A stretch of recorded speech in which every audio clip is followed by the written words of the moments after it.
सचेतन। सचेतन परमात्मा के प्यारे भक्तों, आज का विषय काम, क्रोध, लोभ, मोह, अहंकार और सत्य है। श्रोताओं, नंबर 1 काम। काम परमात्मा की वह शक्ति होती है जिसके द्वारा सृष्टि क्रम सुचारू रूप से चलता है। प्रत्येक जीवन में जन्म से ही काम होता है। काम शक्ति से ही मनुष्य अपने भाग्य का विधाता बनता है और उसमें सर्जन करने की ताकत आती है। काम किसी लक्ष्य को प्राप्त करने का क्रिया रूप होता है। इस क्रिया में स्वार्थ भाव भी होता है, जिसकी वजह से कार्य में असफलता का भय बना रहता है। प्रकृति व्यक्ति को खेल की भावना से काम करने की प्रेरणा देती है। पूरे मन से किया गया काम सफलता देता है। नंबर 2 क्रोध। आदमी के क्रोध की शक्ति में जहाँ दिव्य गुण होते हैं, लेकिन जब क्रोध का दुरुपयोग होता है तो वह विनाशक बन जाता है। यह क्रोध का नकारात्मक पक्ष होता है।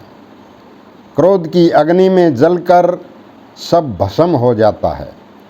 क्रोध के इस रूप में व्यक्ति की सोचने समझने की शक्ति खत्म हो जाती है। इस हालात में व्यक्ति का अपने आप से संबंध टूट जाता है और व्यक्ति अपनी असली स्थिति को भूल जाता है और अपने आचरण से ही अपना विनाश करता है। आज समाज में क्रोध को दबाने की जो शिक्षा दी जाती है, शिक्षा बुनियादी रूप से ही गलत है। क्रोध प्राकृतिक होता है। इस शक्ति का सदुपयोग करना चाहिए। जब क्रोध आए तो 5 मिनट रुककर उस पर विचार करना चाहिए। इस तरह क्रोध खत्म हो जाता है और अपनी गलतियों का पता चल जाता है, जिसमें सुधार किया जा सकता है।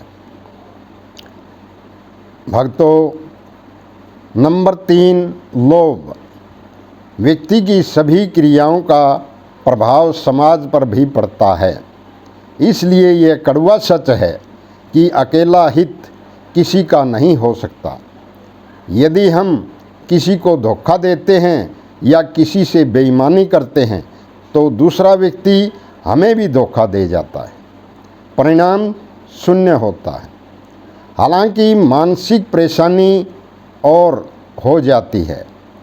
इसलिए प्रकृति के नियमों का उल्लंघन करके स्वयं भी दुख भोगते हैं और समाज को भी दुख भोगने के लिए मजबूर करते हैं। इस दुनिया में व्यक्ति अकेला नहीं रह सकता और न ही अकेला अपनी ज़रूरतों को पूरा कर सकता है। यह प्राकृतिक नियम है।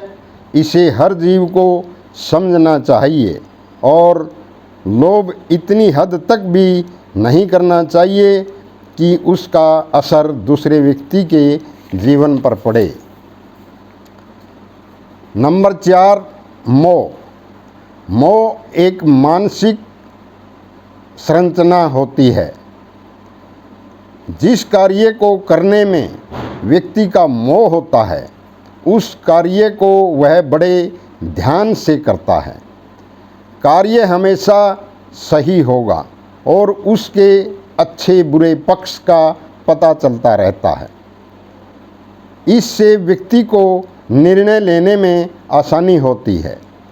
मोह के बिना कोई भी कार्य करने में परेशानी आती है। मोह का दूसरा पक्ष अंधकार से भरा होता है। व्यक्ति लाभ को देखकर ही कार्य करता है, परंतु मोह अंधा होता है। अतः व्यक्ति को कभी भी मोह के वशीभूत होकर कोई गलत कार्य नहीं करना चाहिए। यदि व्यक्ति चाहे तो अभ्यास से मोह का त्याग भी कर सकता है। नंबर 5, अहंकार।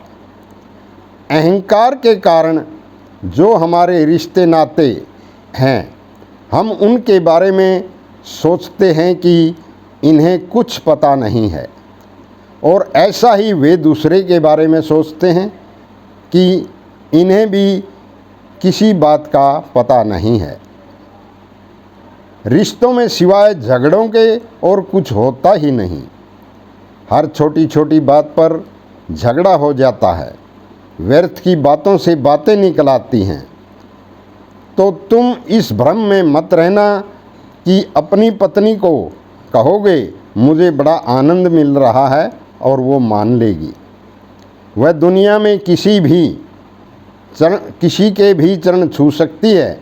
किसी ऐरे गहरे नत्थु खैरे को महाराज मानकर कि उन बड़े ज्ञानी आए हैं, उसके पैरों में गिर सकती है, लेकिन पति कहे वह नहीं मान सकती। अगर पत्नी पति को बुद्धिमान मान ले तो समझो क्रांति हो जाए, लेकिन ऐसा होना मुश्किल है। नंबर 6, सत्य। भक्तों, व्यक्ति को सृष्टि क्रम के साथ साथ अपने आप को भी खोजना चाहिए। जब व्यक्ति स्वयं को खोजता है तो पता चलता है कि व्यक्ति आज तक आधे सत्य को देखता रहा। यह आधा सत्य असत्य से भी खतरनाक होता है, क्योंकि भ्रम दूर होते ही असत्य तो खत्म हो जाता है, परंतु यह आधा सत्य तो पीछा ही नहीं छोड़ता। इस आधे सत्य से व्यक्ति को खुद से संबंध तो दिखाई देता है, परंतु समाज और प्रकृति से संबंध दिखाई नहीं देता। जबकि व्यक्ति का अस्तित्व समाज और प्रकृति के सहयोग के कारण संभव होता है। व्यक्ति को केवल अपने आप को देखना ही गलत या अज्ञानता है। सत्य को 3 प्रकार से जाना जाता है: प्रत्यक्ष, अप्रत्यक्ष और जो तथ्यों पर आधारित होता है, उसे ही पूर्ण सत्य माना जाता है। जो इन तीनों पर आधारित नहीं होता वह असत्य होता है। सत चेतन।